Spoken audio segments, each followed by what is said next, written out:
Já estamos em direto, vamos só aguardar que tenhamos visualizações do nosso espaço. Para quem se vai juntar a nós, seja bem-vindo. Obrigada por estar aqui conosco nesta noite e não esqueça de partilhar com os seus contatos, com os seus amigos este espaço para que mais pessoas possam então assistir a este programa e conhecermos um pouco também da trajetória e do outro lado do nosso Miller Gomes.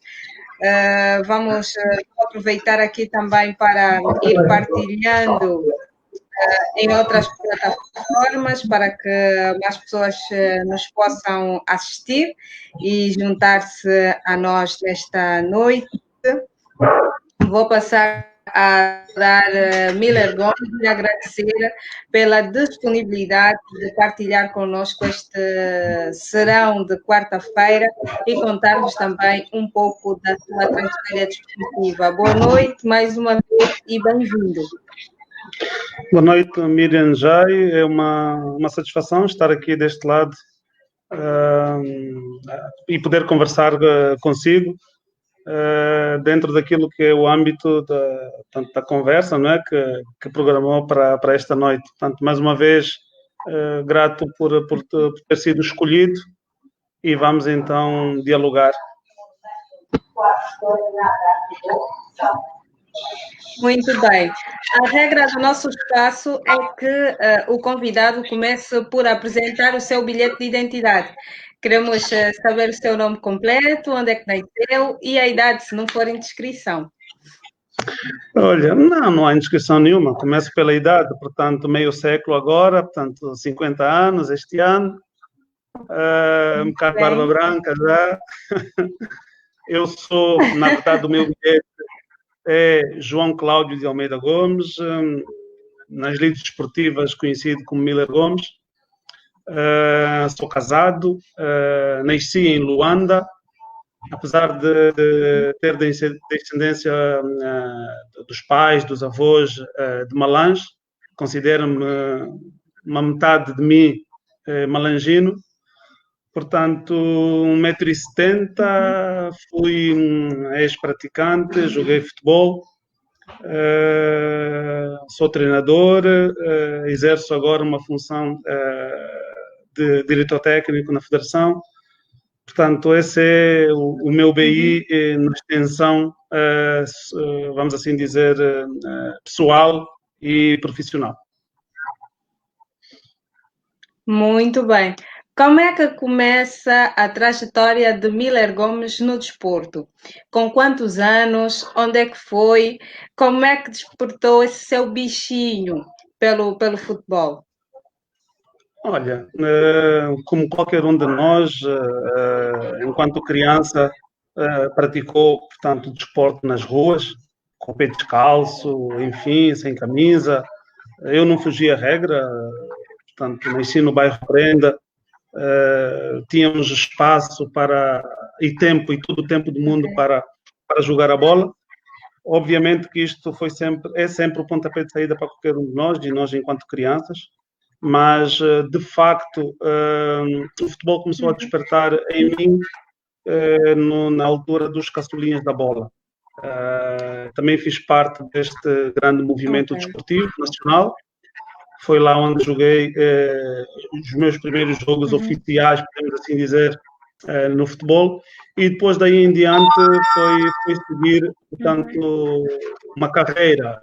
Acabei por ir depois para o Sporting de Luanda, no futebol de formação. Depois fui para o futebol sénior, estive no ASA, no grupo esportivo da TAG. Rangol, Sagrada Esperança, portanto, foram os clubes onde eu passei enquanto jogador. Mas, para responder a esta pergunta de forma precisa, o bichinho nasceu um bocado das traquinices de criança e, obviamente, um bocado por influência também dos irmãos mais velhos que jogavam a bola, não só no bairro, mas já em clubes federados oficiais.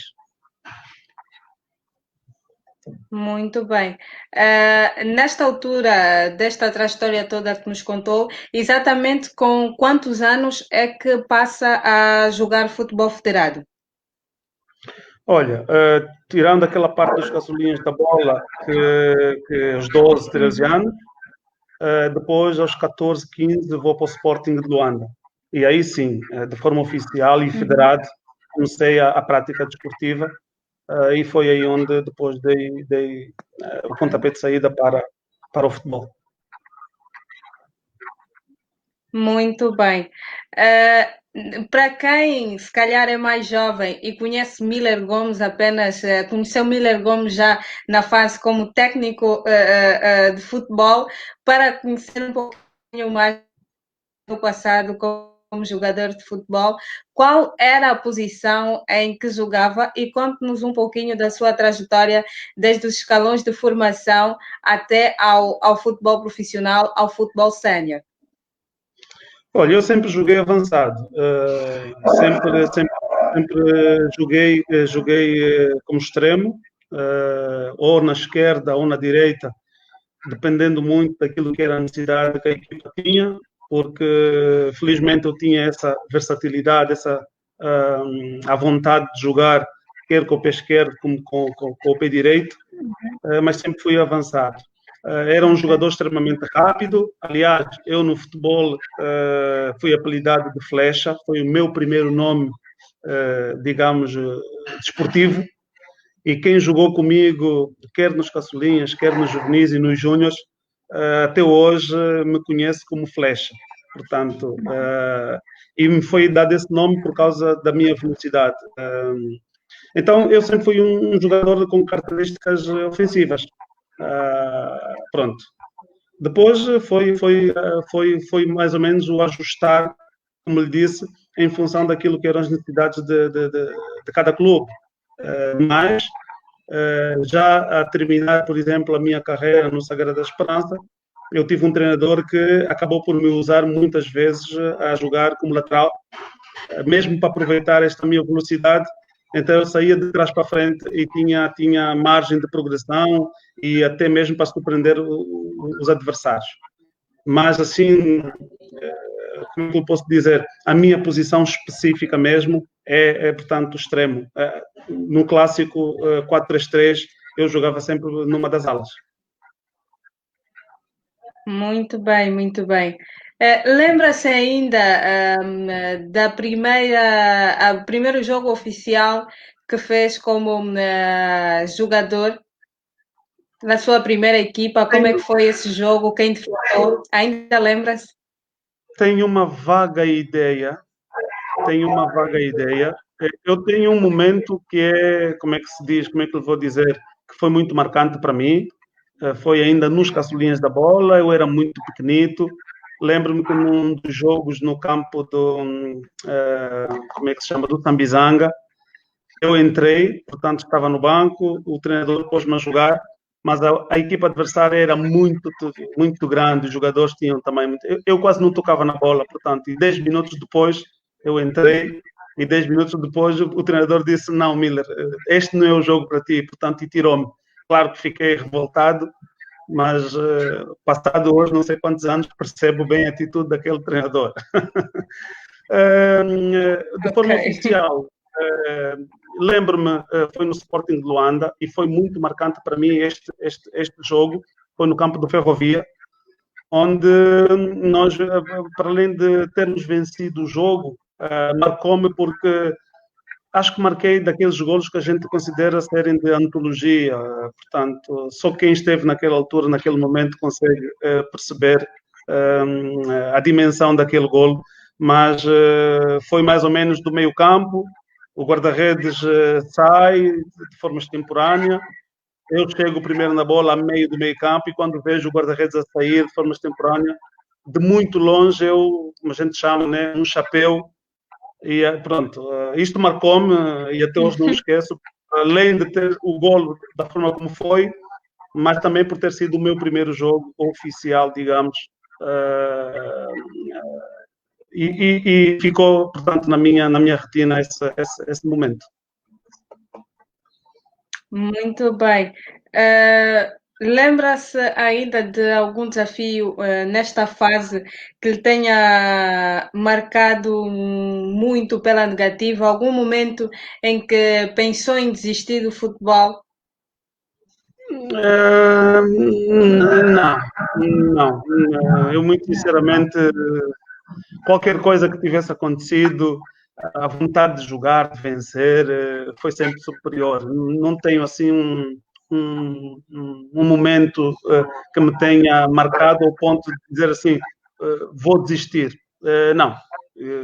Sempre fui para frente, sempre encarei os desafios assim de peito aberto, então não tenho essa referência.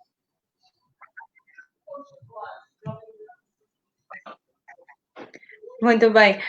Disse que foi para o futebol porque tinha também já na família outras referências, outros jogadores. Então é daqueles casos em que não foi difícil convencer os pais de que queria seguir uma carreira desportiva, porque naquela altura muitos são os pais que achavam que o desporto não era sério ou não era para os filhos seguirem porque deixariam de estudar ou se iriam desviar. No seu caso foi mais fácil porque já tinha outros desportistas, inclusive irmãos, a jogarem futebol. Também, apesar de que este elemento foi chave para nós também na família, também nos marcar muito. Nós somos 11 irmãos, 7 rapazes e 4 meninas. Todos nós praticamos desporto a vários níveis. Os rapazes, futebol, tudo. As meninas, desde o tênis, o atletismo, enfim. Mas deixa-me dizer que havia uma regra lá em casa. Nota negativa, faltas na escola, portanto, futebol out.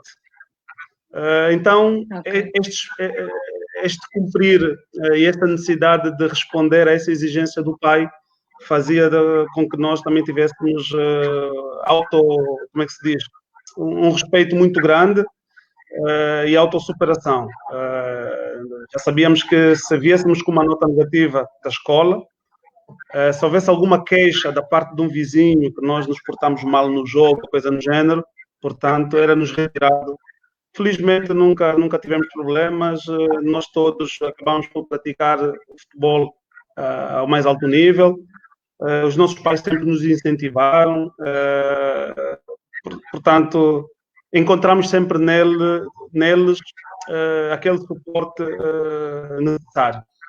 É verdade que da nossa parte nós também fazíamos um bocado por merecer, porque felizmente qualquer um de nós conseguiu conciliar a parte académica com a parte desportiva e pronto, depois cada um de nós deu seguimento à sua vida e até hoje qualquer um de nós continua ligado ao desporto e à parte académica. Isso é muito bom. Lembra-se ainda da sua primeira convocatória à seleção nacional? Olha, é muito difícil eu me esquecer porque nunca fui convocado.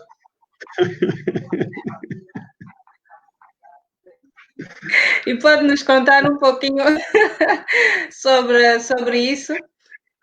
Não, olha, eu lembro-me uma vez que eu jogava na Rangol e lembro-me que no final de um dos jogos o professor Oliveira Gonçalves veio falar comigo, queria saber se ele podia contar comigo para as seleções jovens e tudo mais. Na altura ele estava com a seleção do Sub-20 e penso que também com a seleção do 23, mas infelizmente eu já não tinha idade porque estava a fazer 23 anos, nem na seleção do Sub-23 mais podia jogar, já tinha 23, ia fazer 24. Portanto, não me esqueço porque foi um momento em que uma oportunidade que podia aparecer para a seleção nacional, mas que não foi possível por causa deste contratempo que eu já não tinha idade para representar as seleções. A nível das seleções da seleção A, acho que nunca tive qualidade suficiente para jogar na seleção principal. Acha que não? Não, então, se não foi convocado, se não foi chamado naquela altura, portanto, é porque havia outros na minha posição que eram superiores, que eram melhores a mim, e temos que, portanto, aceitar esta condição.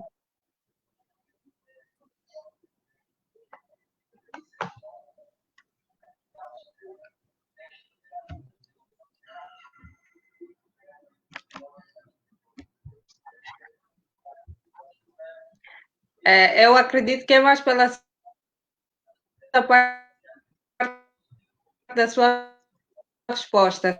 Se calhar naquele momento físico, naquele momento Também.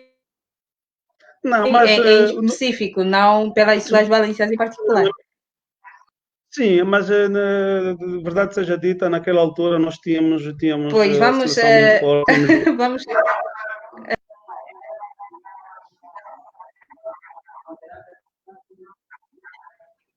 Uhum. Ok. Mister, vamos passar já para o finalzinho da sua carreira e depois outra história que se escreve na sua vida, que é a de técnico de futebol. Como é que foi feita esta passagem de encerramento da carreira de jogador de futebol para técnico de futebol? Então, a minha transição de jogador para treinador foi feita assim de uma forma um bocado, digamos, uma transição prematura. Um bocado como acontece nos dias de hoje, Okay. os jogadores acabam a carreira e entram para a condição de treinador. Portanto, eu não fugi à regra, eu sou um bocado produto desta transição, desta transformação jogador-treinador. Muito cedo, portanto, eu tinha na altura 28 anos, estava a fazer 29, comecei nos escalões de formação, mas depois percebi neste ano que eu tinha muitas limitações, muitas lacunas, sobretudo do ponto de vista metodológico. Eu tinha a parte pedagógica, que era um bocado já característico da minha pessoa, então precisava de ter outro conhecimento para poder transmitir o pouco que eu sabia. E então foi assim que decidi ir para fora e fiz a minha formação, portanto, técnico profissional em Portugal. E depois, quando regressei, aí sim, abracei de forma, portanto, mais efetiva a carreira de treinador. E depois, então, tive a felicidade de, no ano de 2000, ser treinador principal de uma equipa no Girabol, do qual eu muito me orgulho por esse feito, pelo facto de ter sido, na altura, dos treinadores mais jovens no país. E depois foi um processo, portanto, cumulativo de momentos.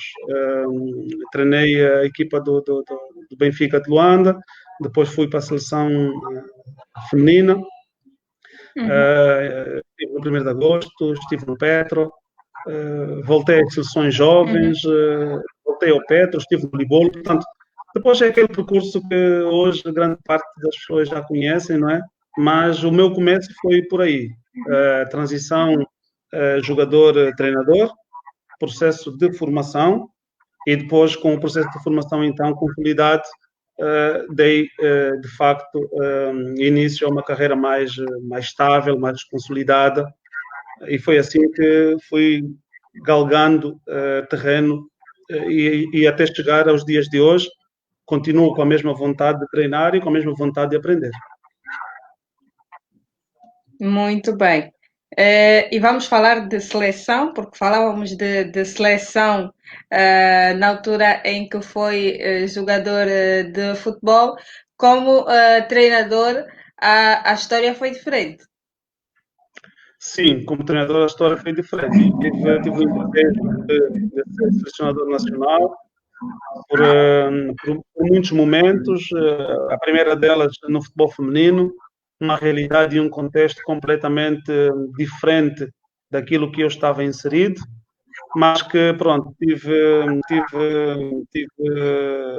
a sorte de poder realizar um trabalho considerável, de exposição até. Conseguimos qualificar uma seleção para um campeonato africano, conseguimos colocar na altura a nossa seleção no ranking pela primeira vez do continente africano e não só. Isso para mim também foi um motivo de muito orgulho.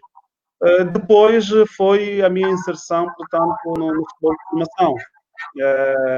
Felizmente tive a possibilidade de trabalhar com todos os escalões da formação, com a seleção sub-17, com a seleção sub-20, com a seleção sub-23, com qualquer uma delas, portanto, fui disputar competições, ganhei alguns troféus, perdi outros, enfim, aliás, é a vida do treinador, mas o que é certo é que permitiu acumular um conjunto de experiências que tornaram-me cada vez mais sólido e com portanto, com vários ângulos de visão. Hoje sou um bocado fruto desse processo, portanto, de aquisição de experiências, de conhecimento. Muito bem. Também surge num projeto inovador a criação da Associação dos Treinadores de Angola. Pelo que eu vejo e acompanho o seu trabalho, é uma pessoa que luta sempre para inovar, para crescer e para se profissionalizar. Então, ali surge também a ideia da TEFA. Conte-nos um pouquinho deste projeto. Olha, a TEFA, sim, sou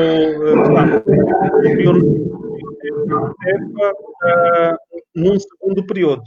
Um primeiro período da TEFA foi nos anos de 98, 99, quando a TEFA surgiu, na altura ainda com outros personagens na frente.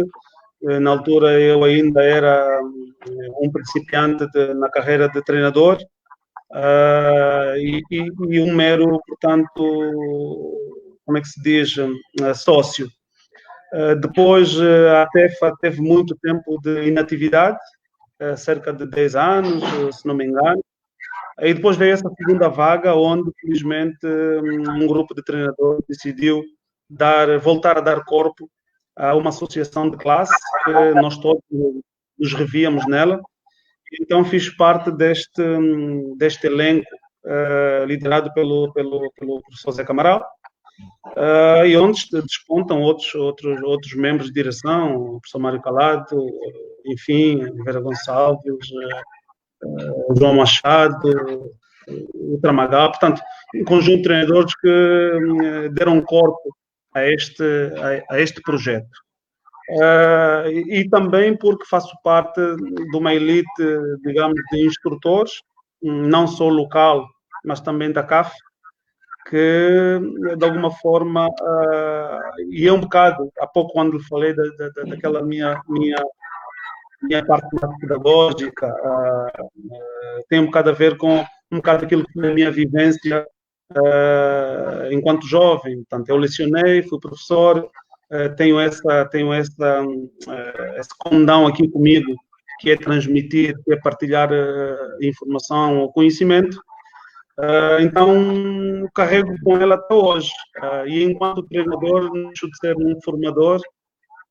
E pronto, estando na TEFA, durante os 4 anos que estive no comando dos cursos da TEFA, pude também experimentar e vivenciar outros saberes com demais colegas, mas foi para mim uma experiência muito agradável e me sinto muito honrado, porque com isso fizemos crescer e continuamos a fazer crescer um leque de treinadores que, se calhar, estão a ter uma oportunidade que nós, durante muitos anos, não tivemos, porque não nos foi passado um legado, não foi passado um testemunho, e é isso que nós estamos a fazer. Estamos a lutar para que possamos deixar um legado, um testemunho, e amanhã não haja um conflito de gerações. Portanto, é um bocado nessa perspectiva que nós trabalhamos a nível da ATEF.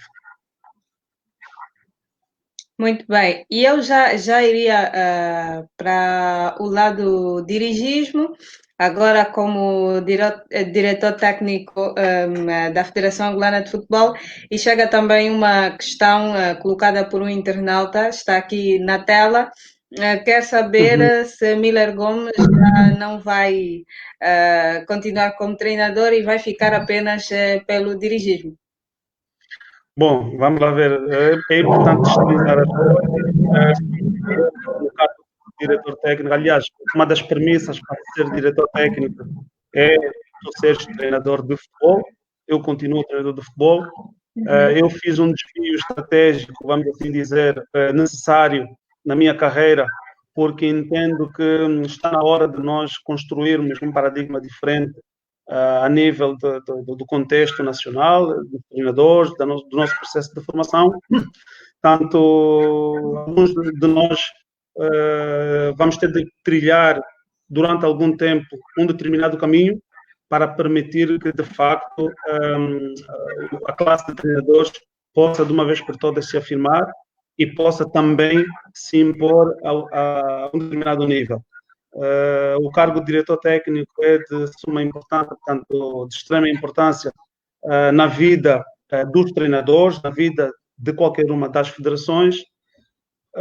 Foi-me solicitado, é um desafio que também me foi lançado quando estive no CAN, agora, tanto no CAN 2019, no Egito, em que o pessoal da CAF, pelo facto de eu ser instrutor de elite da CAF, e porque na altura a Federação Angolana de Futebol também não tinha um diretor técnico, portanto havia necessidade de, por causa dos projetos que quer a CAF, quer a FIF tinham e têm para com as associações membros, havia necessidade de haver esse interlocutor. Aceitei o desafio, é um projeto de 4 anos, portanto ainda sou muito jovem para continuar a minha carreira. Sim, eu continuo a alimentar o sonho de treinar, de estar no campo, e a minha vida enquanto diretor técnico não me retira do campo. A nossa metodologia de trabalho a nível das seleções nacionais me proporciona esta possibilidade. Não ser, obviamente, o treinador de campo principal, mas na nossa metodologia, o diretor técnico está presente no campo, em alguns momentos participa das ações, reúne, discute, enfim. Como treinador, sim, continuo com a mesma portanto, vontade e voltarei um dia, com certeza, aos campos. Muito bem. Ainda sobre esta sua diretor técnico da Federação, sabemos que a Federação leva a cabo também um projeto para a massificação e o renascimento do futebol feminino. Angola, no final do ano passado, esteve engajada numa campanha, voltou a jogar.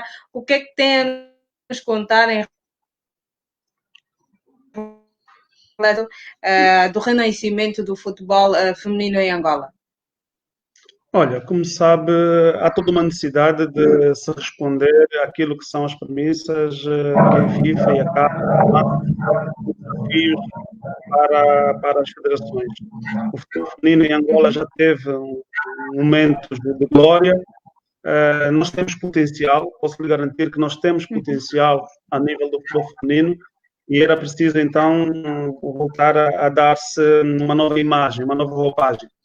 É verdade que para nós voltarmos ao futebol feminino havia toda uma necessidade de traçar uma estratégia de despertar. E o despertar foi nós voltarmos à competição internacional, à competição a nível das seleções. Se me perguntar hoje, acha que essa é a melhor forma de se recomeçar um projeto? Obviamente que em contextos normais, não. É estar a construir, portanto, o edifício a partir do terraço.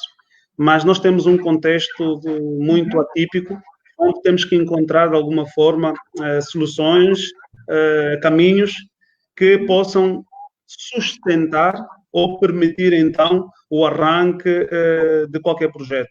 Foi o que nós fizemos. procuramos dar visibilidade, demos essa visibilidade.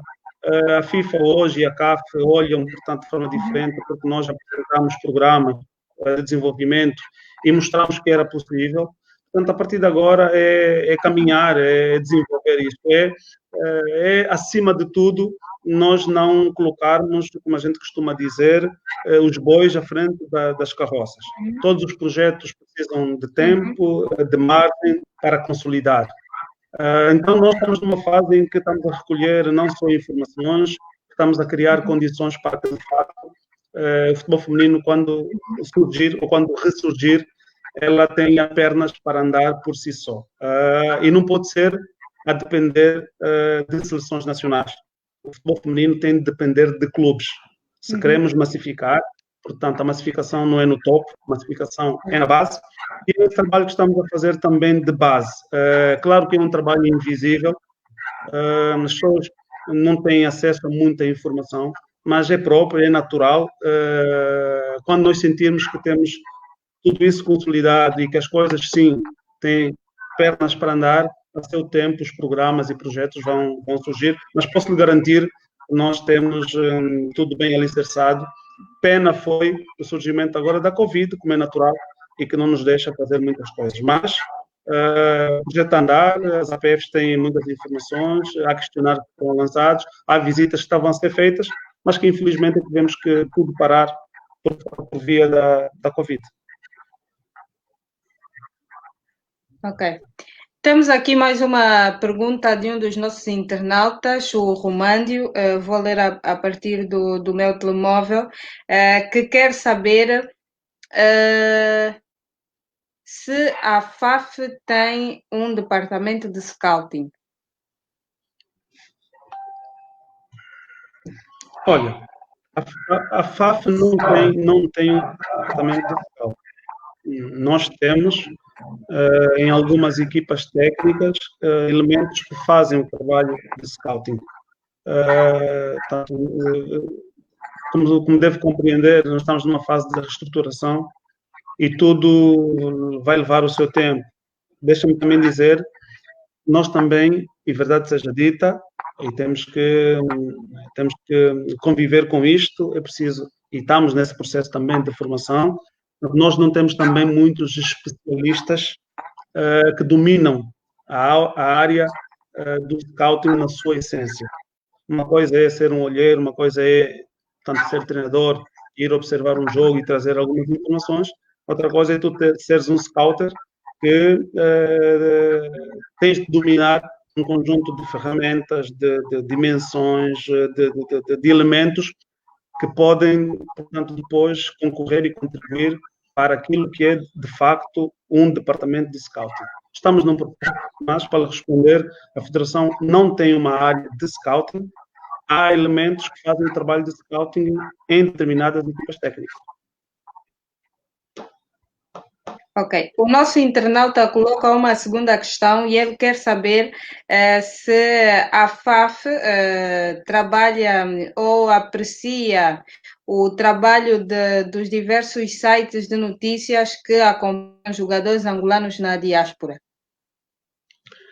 Olha, é um trabalho que tem sido a ser feito, e, sobretudo, enquanto diretor técnico, tenho essa responsabilidade de poder interagir e essa necessidade também de interagir com vários departamentos, com várias áreas, com várias instituições, com vários organismos.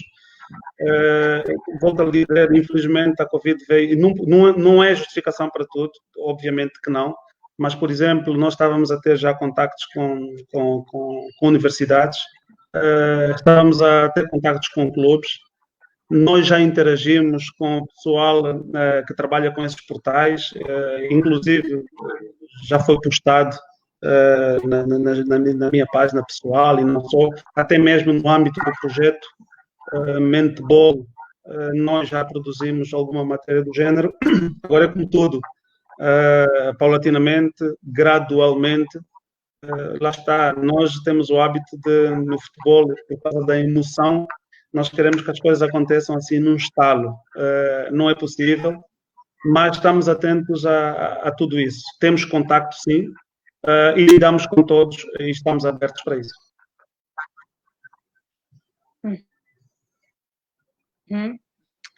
Muito. Chega agora mais uma questão de outro internauta. Vou colocar esta aqui na tela. Estou a ver. Ok. Miller Gomes, como já trabalhou em Scouting no 1º de agosto, não pode servir como formador de Scouting para alguns técnicos ou quadros da FAF? Quer saber se Miller Gomes pode formar outros em Scouting? Sim, temos estado a trabalhar nesse sentido. Nós temos estado a partilhar às terças e quintas, nós temos um grupo de trabalho que se reúne e está a programar, a planificar um conjunto de ações de formação, portanto, umas no nível técnico, outras no nível administrativo, e dentre elas, portanto, estão ações de análise dos aspectos, são completamente diferentes. Uma coisa é o scouting, outra coisa é a análise de jogo.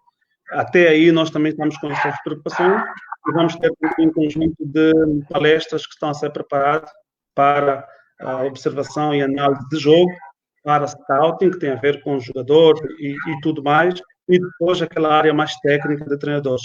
Sim, é uma área que me sinto confortável e temos estado a trabalhar nisso. Ok. Agora, se calhar alguém nos acompanha e quer saber, afinal, o que é um scouting e o que é preciso para ser, por exemplo, só um técnico de futebol pode formação de scouting, ou alguém que gosta de futebol, gosta de apreciar talentos de futebol, pode também fazer esse tipo de formações? Olha, claro que a terminologia ela muda o nome, mas o conceito está lá. O scouting é um olheiro, obviamente. Agora, se me perguntar, acha que um treinador observar um determinado jogador tem ou não tem melhores elementos do que uma pessoa que não é treinador, que só tem paixão pelo jogo? Eu acho que tem. Acho que o treinador tem, porque existem ali elementos fundamentais na observação do jogador que têm a ver com o jogo. Se você só está na emoção e até sabe identificar um bom talento, mas depois o treinador que domina as variáveis do jogo, que domina as dimensões do treino, que domina, portanto, um conjunto de conceitos, vai nos trazer melhor informação do que um mero, portanto, observador, um mero olheiro. Portanto, o scouting tem essa vantagem, é que traz informações mais específicas, mais detalhadas.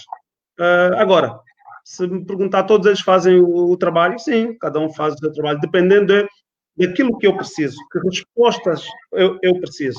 Portanto, eu posso pedir a alguém para ir observar um jogo ou um jogador e ele, se calhar, só vai me dizer assim, olha, fui observar o jogador, olha, ele é muito bom tecnicamente.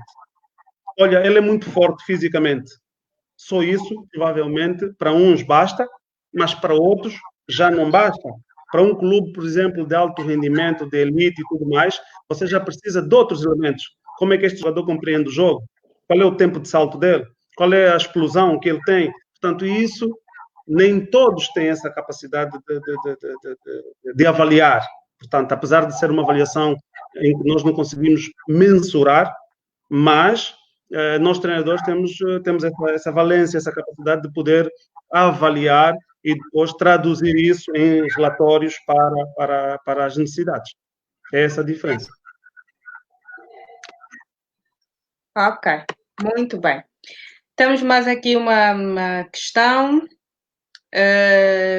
Miller Gomes já viveu alguma ação alucinada no desporto nacional quando era técnico? Olha, não sei o que ele se refere de alucinada, mas deixa-me ver. Eu tive uma situação, se calhar provocou alguma alucinação mesmo, que foi um jogo de futebol que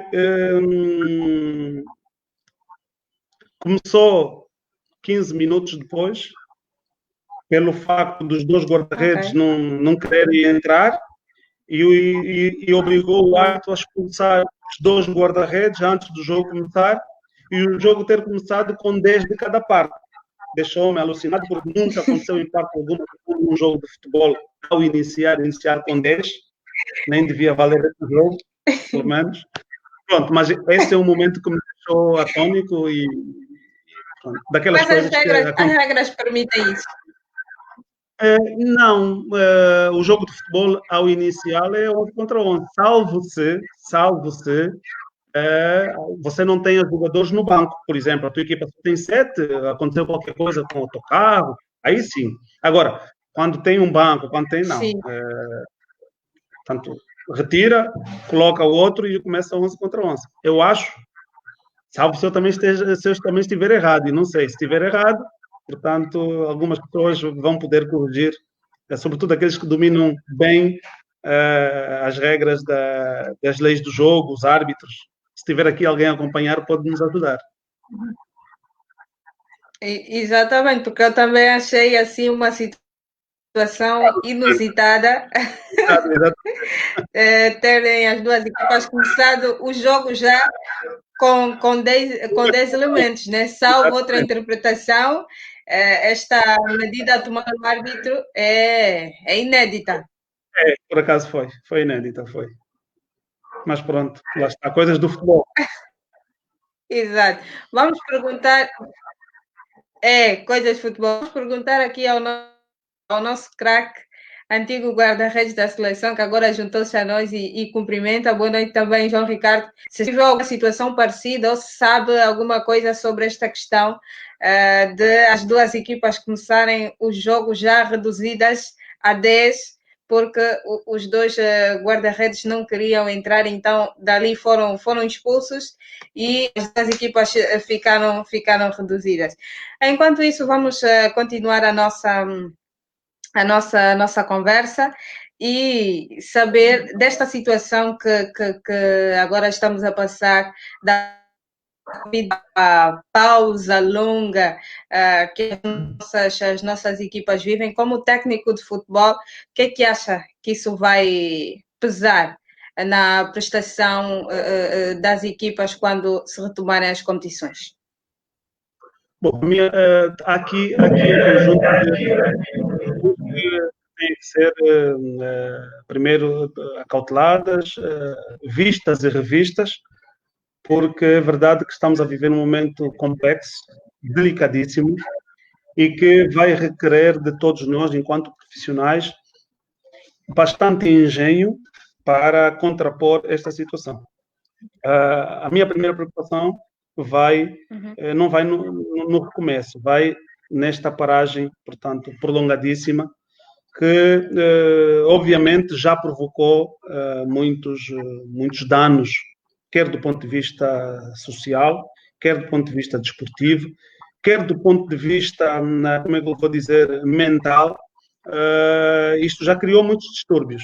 Eu não sei até que ponto o recomeço, se os clubes não terão que encontrar aqui uma fórmula, digamos, mágica para, portanto, tornar o recomeço com algum equilíbrio. Equilíbrio a todos os níveis. Ao nível da dimensão do treino, das capacidades físicas, ao nível da questão das motivações, das questões mais do fórum psicológico, porque esta paragem prolongada está a desestruturar socialmente qualquer um de nós. Hoje nós estamos parados há coisa de 5 meses, 6, é muito tempo. Há clubes e há atletas, aliás, ainda há bem pouco tempo, e deixa-me aproveitar aqui, Miriam, a oportunidade para dar os parabéns a um grupo de jovens que estão solidários, que é os futebolistas do Girabola Zap e Futebol para a Vida, que se juntaram, portanto, 2 associações, para acudir de alguma forma a carências, às necessidades dos jogadores que estão a atravessar. Portanto, os parabéns a eles, nós já nos juntamos à causa e vamos dar o nosso melhor. Agora, relativamente à questão que me coloca, vamos ter que ter algum cuidado, vamos ter que ser cientistas, vamos ter que conversar muito com a nossa parte médica, se calhar com a parte das ciências do desporto, porque é inédito, nós nunca tivemos uma paragem tão grande como esta. E, obviamente, que o retorno vai obrigar a estas matemáticas. Se me perguntar qual é o tempo ideal para que a competição volte, vou-lhe ser sincero, eu tenho dificuldades em compreender, porque nós não conhecemos o estado, nem o momento que cada um dos jogadores hoje atravessa. É verdade que alguns, durante algum tempo, e nós vimos, até estava muito bonito nas redes sociais, postavam os treinos e tal e tudo mais, mas temos consciência que isso parou automaticamente, portanto não há condição nenhuma. Vamos ver, acredito eu que na ordem das 8 semanas, 9 semanas, deverá ser o tempo necessário para uma, primeiro, readaptação, depois uma adaptação ao esforço e aí depois então o período competitivo. Mas aí, portanto, as equipas técnicas, as direções vão ter que fazer um investimento muito grande para criar condições para que estes atletas retornem com segurança, em segurança, a todos os níveis, porque senão vamos ter problemas graves e muito perigosos. Pois. Agora, falando da logística e a ginástica que será feita não só pela federação, mas também pelos clubes, e a situação econômica dos clubes em Angola é bastante conhecida. Temos sensivelmente 3 a 4 clubes que respiram de boa saúde financeira. Os outros clubes vão se ajeitando com o que podem, embora a FIFA a ajudar com meios financeiros e que estão a ser colocados à disposição dos clubes pela FAF, mas como é que será gerida essa logística em função dos testes obrigatórios que têm que ser feitos regularmente antes dos jogos? Será que temos condições para cumprir com isto tudo? Se dissermos que temos, estamos a nos enganar. Qualquer um de nós tem consciência de que nós não temos. Agora, isto resolve? Claro que não resolve. Eu penso que o que está a faltar aqui da nossa parte, de todos nós enquanto intervenientes deste processo, está a faltar um bocado de mais proatividade. Eu sinto que está todo mundo com os braços cruzados e está todo mundo à espera que alguém resolva um problema, encontre uma solução. Eu penso que, por exemplo, os clubes já deviam ter pensado num plano de contingência. Não sei se pensaram, se calhar há clubes que têm. Da mesma forma que vejo a forma como toda a gente aponta o dedo à federação, como se o futebol fosse um produto só da federação. Imaginemos só, Miriam, que amanhã haja a possibilidade de voltar ao treino, que a pandemia passa. O que é que a estrutura de base do futebol fez? É que nós não planificamos, nós estamos à espera. É verdade que ninguém pode se movimentar, é ok, mas há todo um trabalho, e acredito que há clubes que estejam a fazer, que tenham feito, mas provavelmente 70% dos clubes não fizeram. E a gente está à espera que a federação amanhã venha dizer assim, agora pode começar a competição. Será que é responsabilidade da federação dizer que há ou não, portanto, competição? Não. Eu vou-lhe dar um exemplo. Por que não há, por que o sistema de ensino está fechado? Pelas mesmas razões que o futebol está. Por que os transportes, por que o comércio abriram a 40%, depois a 50%, depois a 75%? Porque há uma normativa, certo? Então, tem de haver uma normativa para que o desporto possa começar ou recomeçar. A partir daí, a Federação vai desencadear mecanismos para fazer acontecer do seu lado, daquilo que são as responsabilidades da Federação. Mas há outro tipo de responsabilidades dos clubes, das associações provinciais, não é? Da Federação, como é natural, do Ministério, da Comissão Interministerial, do Estado, porque aqui estamos a falar de políticas de Estado.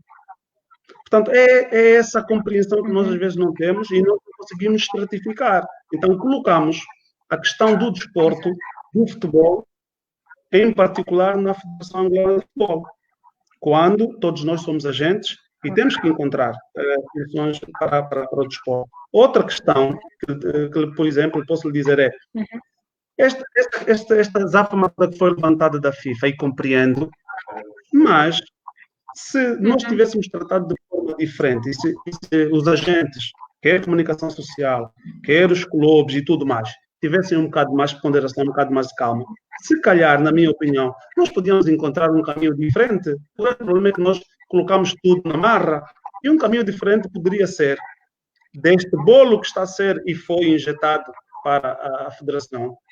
Portanto, parte dele, em vez de sair em espécie, em dinheiro para os clubes, era injetarmos, por exemplo, ou na comissão, ou no Estado, porque era um dinheiro que ia para o trabalho de testagem, de criar condições nos clubes, melhorar. Portanto, nós temos é que pensar global. O grande problema é que nós estamos a pensar local, cada um está a pensar em si.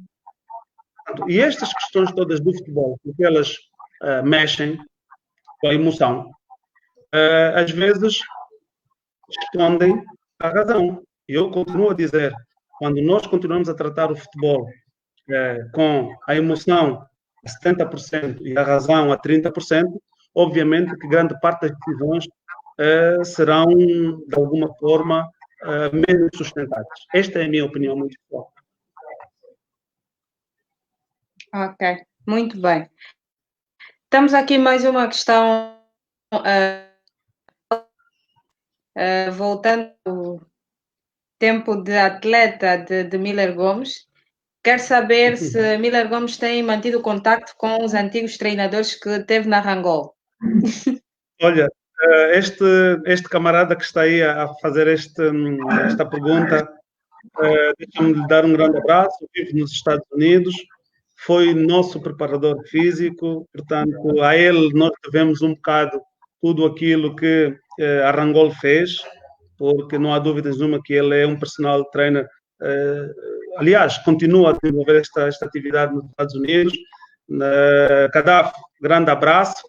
Mas é verdade, com os treinadores com quem eu tive o prazer de trabalhar na Rangol, todos eles, portanto, tenho contato, desde Zé Camaral, Simão Paulo, Rubem Garcia, o Trené, portanto, todos os treinadores, felizmente, nós temos uma relação saudável.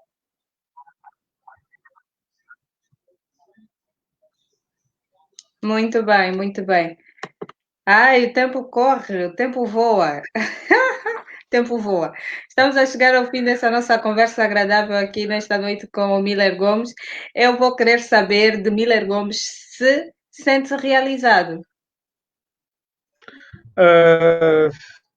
Quem disser isso, portanto, não está a ser honesto consigo mesmo, porque ninguém se realiza. Tal como o aprendizado, ele é um processo dinâmico, constante, permanente, e a realização é isso, é o conjunto de feitos das tuas ações, de recuos, de avanços. Portanto, a minha realização, obviamente, não tem a ver só com os ganhos, com os feitos, às vezes também tem a ver com aquilo que de menos bom nós fizemos, e é preciso nós nos sentirmos realizados aí, porque nos permitirá tirar ilações, corrigir o tiro e, se calhar, então, ter outro tipo de ganhos. Porquê? Porque no desporto, sobretudo, os nossos ganhos, as nossas vitórias, as nossas realizações são efêmeras.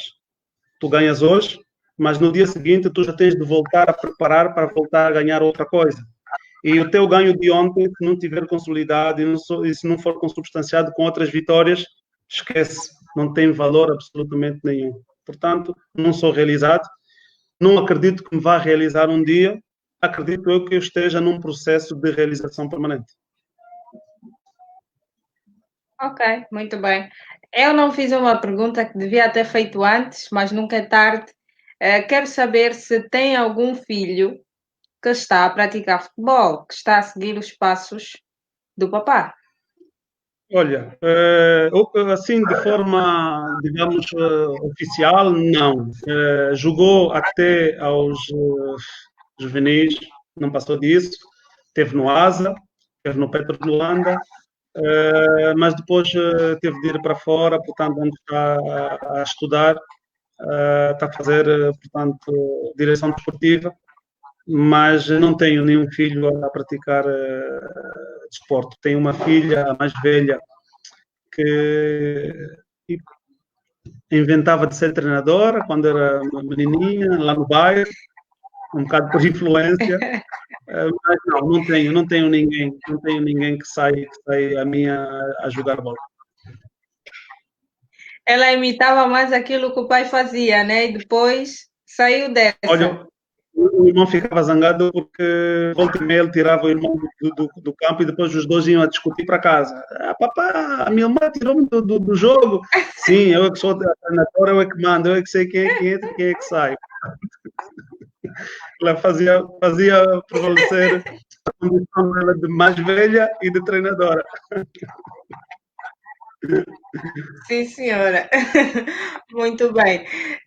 Para fecharmos a nossa conversa, eu gostaria de saber qual a sua opinião como homem de futebol, independentemente da posição que ocupa na FAF, em relação a existirem neste momento 5 candidatos à corrida ao cadeirão máximo da FAF. Acha que quanto mais candidatos tivermos, maior a montra para que os associados escolham, ou é de opinião de que estas 5 figuras de desporto se deveriam unir e traçarem um projeto para a melhoria do futebol? Como é que olha para este fenómeno? Olha, olho de forma natural, porque, como sabe, o futebol não é só das atividades, como é que eu vou dizer, sociais, desportivas, enfim, não sei como é que eu vou qualificar, de maior democracia.